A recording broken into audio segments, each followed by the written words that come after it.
ध्यानाभ्यास के लिए कृपया अपने नेत्रों को बंद कर लीजिए। अपना मुख अपनी ओर कीजिए।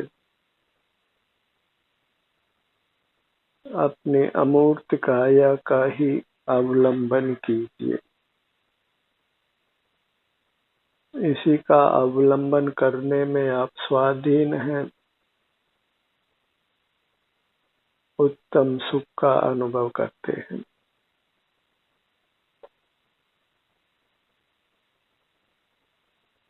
बाह्य पदार्थों का सेवन हम इंद्रियों के और बाह्य पदार्थों के पराधीन करते हैं,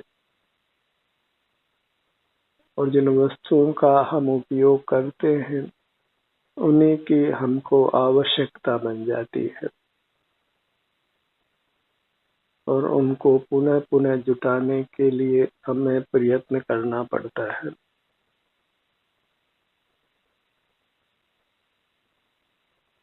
और उनके आश्रय से उत्तम सुख का अनुभव नहीं होता है।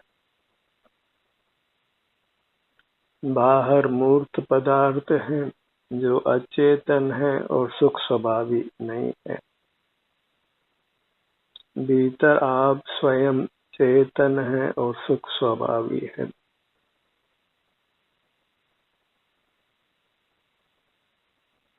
बाहर के मूर्त पदार्थों का दूसरा नाम माया है। उन्हीं के जाल में फंसकर जीव संसार में रुलता है, और आप स्वयं आनंद कंद है, अमृत स्वरूप है। अपना भोग स्वाधीनता से होता है और उत्तम होता है, और पर पदार्थों का सेवन पराधीनता से होता है और अनुत्तम होता है। मूर्त पदार्थों के आश्रय से संसार में परिभ्रमण है, नाना दुखों की उपलब्धि है, और अपने अमूर्त काया के आश्रय से जीव संसार से मुक्त होता है, शाश्वत उत्तम सुख को प्राप्त करता है। चेतन और अचेतन का भेद विज्ञान कीजिए। स्व पर का भेद विज्ञान कीजिए, और मूर्त पदार्थों का पर पदार्थों का सेवन बंद कर अपने अमूर्त चेतन काया का ही अंतर्दृष्टि से सेवन कीजिए। ये भेद विज्ञान ही हमको सकल दुखों से मुक्त कर परमात्मा बनाता है। कहा भी है, भेद विज्ञानतः सिद्धा सिद्धा किल केचन, अस्य अभाव तो बद्धा बद्धा किल केचन। मूर्त पदार्थ ही है और अपने अमूर्त काया उपादेय है। मूर्त पदार्थों का सेवन इंद्रियादि की पराधीनता से होता है, और अपने अमूर्त काया का सेवन स्वाधीनता से होता है। मूर्त पदार्थों का सेवन हमें मूर्त से बांधता है, पुनः पुनः मूर्त काया उपलब्ध कराता है, और हमारी स्वतंत्रता का हनन होता है, हमारे उत्तम सुख का घात होता है। बाह्य पदार्थों से सुख का भ्रम होता है, जबकि उससे हम कालांतर में नाना दुखों को भोगते हैं। और मूर्त पदार्थ में कोई भी क्यों न हो, एक भी मूर्त पदार्थ ऐसा नहीं है जिसका आश्रय कर जीव संसार से मुक्त होता हो, उत्तम सुख को प्राप्त करता हो। सर्व ही मूर्त पदार्थ जीव के संसार के बंधन के दुख के निमित्त हैं, और अपने संपूर्ण ही काया सुख का निमित्त है, सुख का कारण है। इसलिए अपनी काया को ही लक्ष्य में रखिए, अपने ध्यान को अपने सिर से पैरों तक ही रखिए। इसमें हम प्राप्त मूर्त काया का उपयोग नहीं करते हैं, और जब मूर्त काया का उपयोग नहीं करते हैं तो फिर हमें पुनः मूर्त काया प्राप्त नहीं होती है, हम निर्वाण को प्राप्त कर लेते हैं। मूर्त काया को काम में लेने के स्थान पर अपनी अमूर्त काया को काम में लीजिए। अपनी अमूर्त काया का सेवन करने के लिए हमें कुछ हिलने डुलने की भी आवश्यकता नहीं है।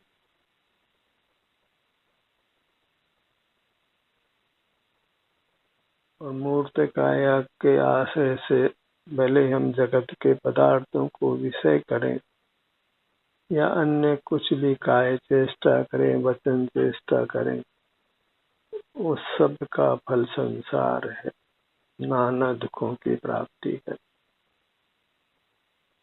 मूर्त काया परद्रव्य है, इसमें स्वद्रव्य होने की भ्रांति छोड़िए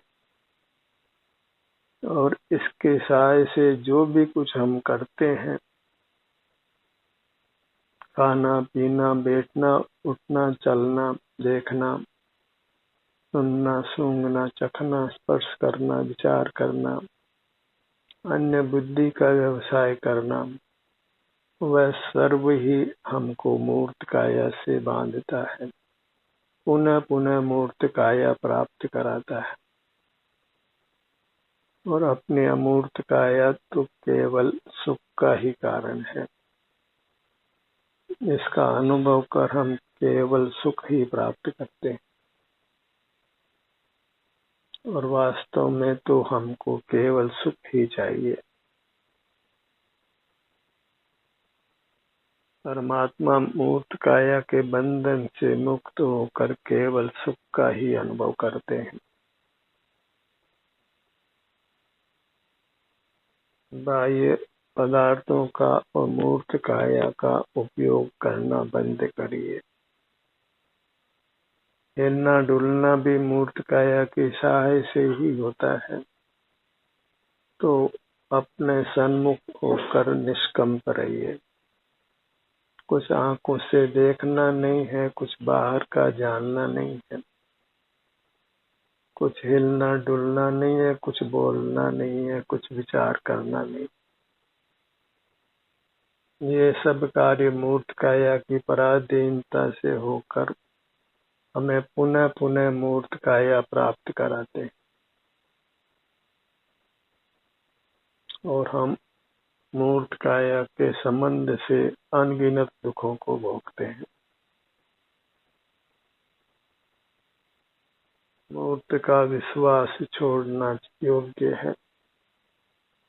खुदकल का विश्वास करना ही हमें अधोगति में डालता है। इसलिए खुदकल को पिशाच या पिशाचिनी संज्ञा है, माया है, धोखा है।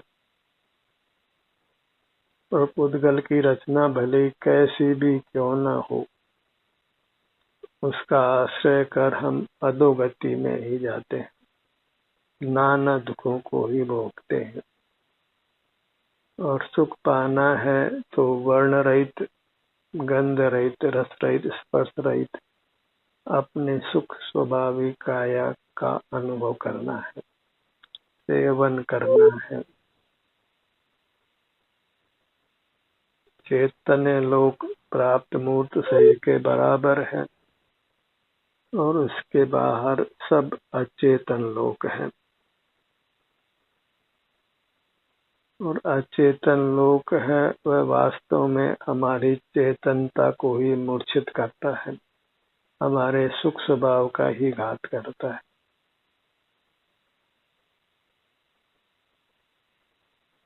वह बेड़ी रूप है, हमको बांधता है। हमारे संपूर्ण चेतन काया में इस मूर्त पुद्गल ने आश्रय लिया है, हमको भली प्रकार भीतर से बांधा है और हमारे सुख स्वभाव का घात किया है। इसलिए मूर्त का सुख रूप से सावधान छोड़िए। कोई मूर्त पदार्थ सुख का कारण नहीं है। मूर्त पदार्थ के गीत गाना बंद कीजिए और अपने ही गीत गाइए। मैं सुख स्वरूप हूँ और ये इंद्रिय गोचर मूर्त पदार्थ कोई भी सुख स्वरूप नहीं है, सुखदाता नहीं है। उनमें सुख देने की कोई सामर्थ्य नहीं है, सुख उसके पास है भी नहीं, और कदाचित हो भी तो परस्पर सुख का आदान प्रदान नहीं होता है। इसलिए पुद्गल का तो विश्वास छोड़ना ही है, अन्य जीवों का भी विश्वास छोड़ना है। परमात्मा भी हमको सुख देने में समर्थ नहीं है, तो अन्य जीवों की तो क्या बात।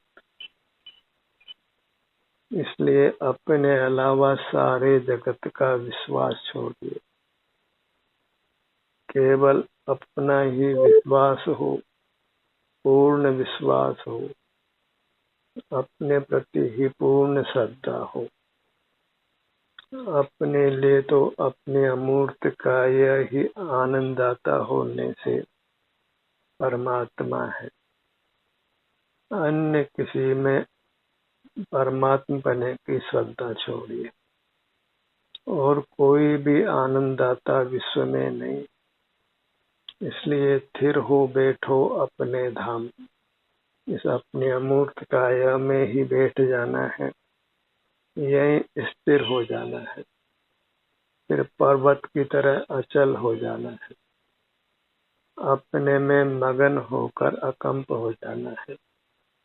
वही आनंद की दशा है, परमात्मा दशा है। कोई परमात्मा इधर उधर गति नहीं करता है, सब निष्कंप है और अपने आनंद को ही भोगते हैं। जगत को किंचित भी देखते जानते नहीं है। और हमारा भी शुद्ध स्वरूप ऐसा ही है। हमको जगत को देखने जानने का राग बढ़ता है और वह राग ही हमको दुख में डालता है, भयंकर कष्ट में डालता है।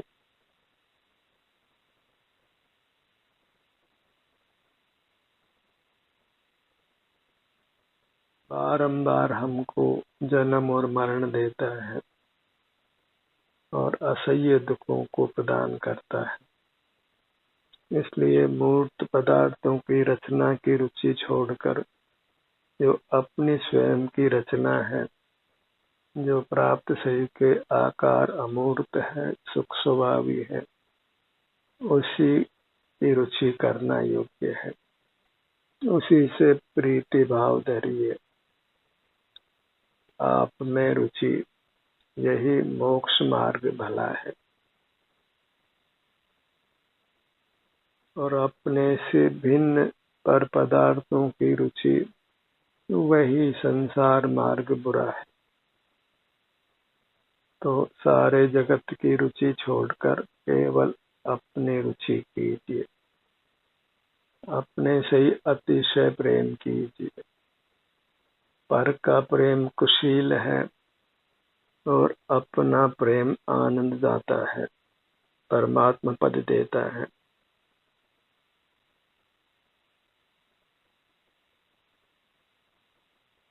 अपने ध्यान को अपने मुखमंडल पर लाइए।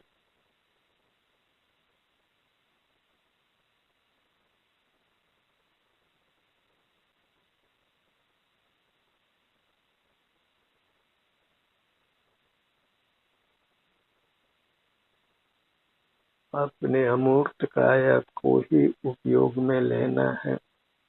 इसके अलावा सब पदार्थ पर हैं, अपने नहीं हैं, इसलिए उनको उपयोग में नहीं लेना है। उनको देखना जानना भी नहीं है। अपने सन्मुख होकर ही संतुष्ट रहना है, तृप्त रहना है, सेल्फ कंटेंटेड रहना है। आत्म संतोष से बड़ा कोई संतोष नहीं है। अपने को पाकर ही आनंद में निमग्न रहना और सारा जगत को धूल जानकर उधर की ओर देखना भी नहीं है। जगत से हम मलिन ही होते हैं, भीतर जाकर स्वच्छ होते हैं और बाहर आकर गंदे हो जाते हैं। बाहर आने पर धूल चिपटती है और हमारे सुख का घात करती है, और भीतर आकर वह कर्म रूपी धूल पृथक होती है और हमारा सुख हमारे अनुभव में आता है। और इस मोक्ष मार्ग पर हमें अकेले ही चलना है, क्योंकि इसमें साथ देने वाला प्राय कोई नहीं है। इस विश्व में विरल एकाध जीव ही, अति अल्प जीव राशि ही आत्म सन्मुख होकर रहती है, जगत से मुख मोड़ती है। बाकी सारा जगत जगत के सन्मुख ही रहता है। इसलिए अपना रूप निहारते हुए ही समय व्यतीत करना, अपना सेवन ही हमें उत्तम अतीन्द्रिय सुख देता है।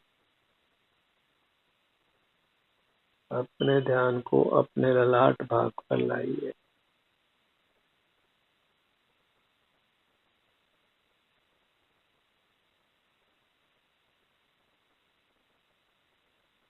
दोनों भुवों के मध्य में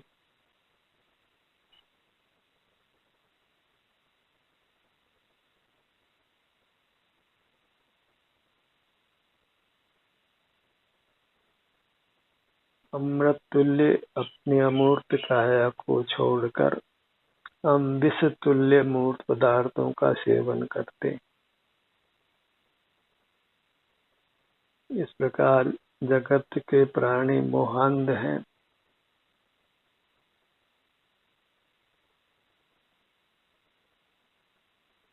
और संसार में रहकर नाना दुखों को भोगते हैं। अपने ध्यान को अपने दोनों नेत्रों पर लाइए।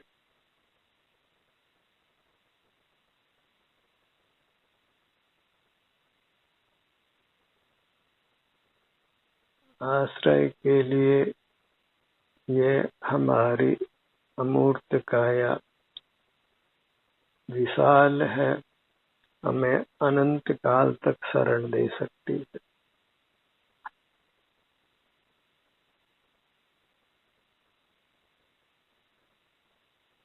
इसी प्रकार से हम अंतरंग में अपूर्ण नहीं है। प्रभु तो सब बातों पूरा। सुख प्राप्ति के लिए किसी बाह्य पदार्थ का अवलंबन लेने की आवश्यकता नहीं है।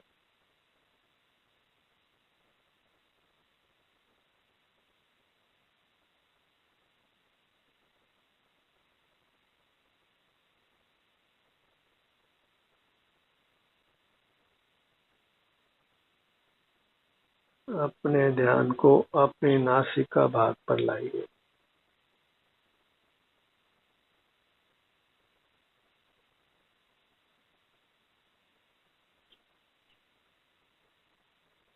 अपने सन्मुख होने पर वेदना का अनुभव हो तो उसका अनुभव कर लेना अच्छा है, पर बाह्य जगत जो कि हमारा नहीं है, उसके सन्मुख रहकर विषय सेवन करना कदापि अच्छा नहीं है।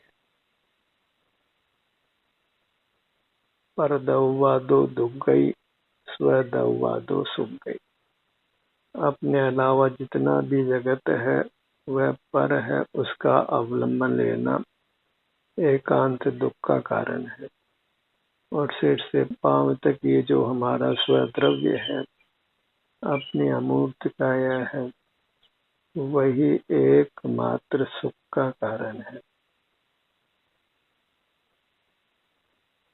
सुख की सामग्री यत्र तत्र बिछड़ी हुई नहीं है, आप ही सुख की सामग्री है। कहीं बाहर तलाशना नहीं है, कहीं बाहर से उसको संचित करना नहीं है।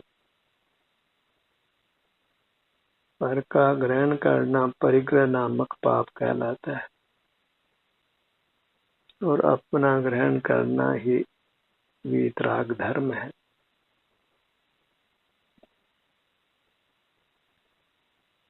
अपने ध्यान को अपने दोनों कानों के भाग पर लाइए।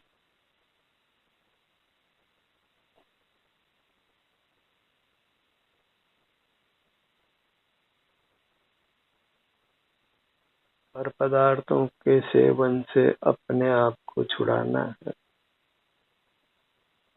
उसी के लिए रात दिन यत्न करना है। और हमें अपने ही आत्म वस्तु को, जो कि प्राप्त शरीर के आकार में है, उसी का संवेदन करते हुए रहना है।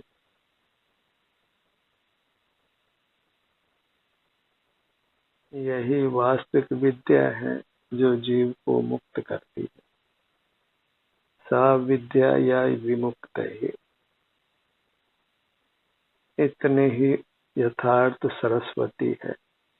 शेष सब वास्तव में मोह का माया जाल है। और यह जग में अनिवार्य अज्ञान अंधेर छायो अति भारी। बाहर के जीवों से सन्मार्ग की अपेक्षा करना वृथा है।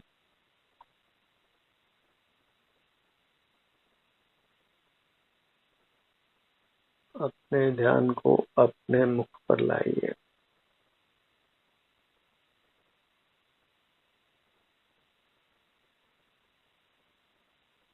सदा काल अपने से युक्त रहना अच्छा है।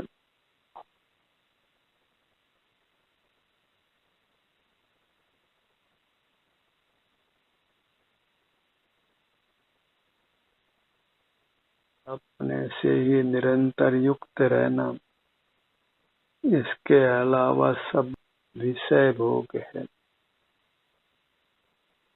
विषय कसाय है, उससे हमारा अहित होता है।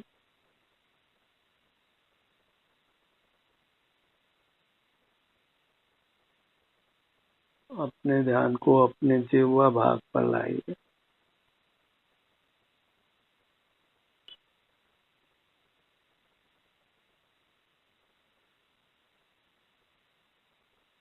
जब भी समय उपलब्ध हो, आराम की मुद्रा में आकर अपना मुख अपनी ओर करके रहिए। अपना ही संवेदन कीजिए। इस मूर्त काया का और अन्य मूर्त पदार्थों का सेवन करना बंद कीजिए।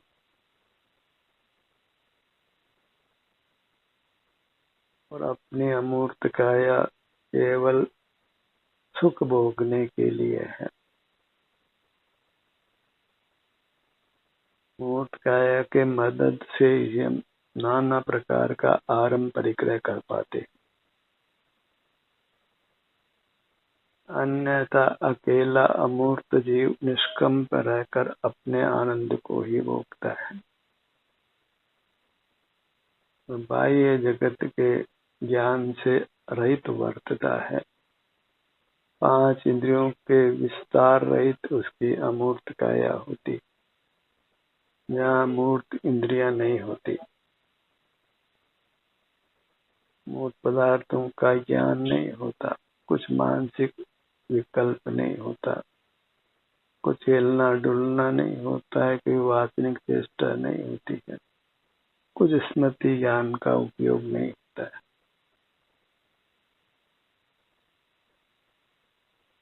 अपने ध्यान को मुख के भीतर तालु भाग पर लाई।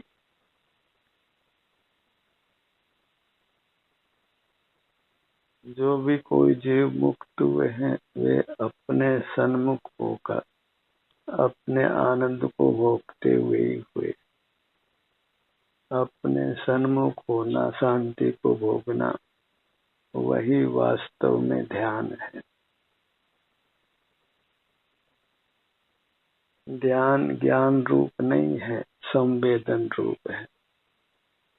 कोई कहे कि हम बाह्य वस्तु का ध्यान कर रहे हैं, तो वास्तव में वह ध्यान शब्द का दुरुपयोग कर रहा है। बाह्य वस्तु का ज्ञान होता है और अपना ध्यान अर्थात संवेदन होता है। अपना तो सुख दुख जो भी वर्तमान में अपने काया में अनुभव में आता है,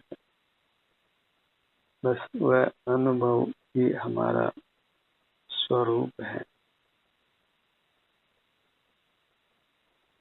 सिर से पांव तक अपना विस्तार है और इसके आश्रय से केवल शांति का भोग होता है।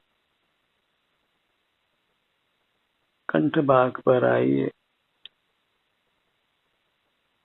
पूरा मुखमंडल, फिर हमें अपने ध्यान को अपने अमूर्त काया पर ही लाना है। और ऐसा आप करते हैं तो फिर सुख के लिए किसी बाह्य वस्तु का आश्रय नहीं करना पड़ता है।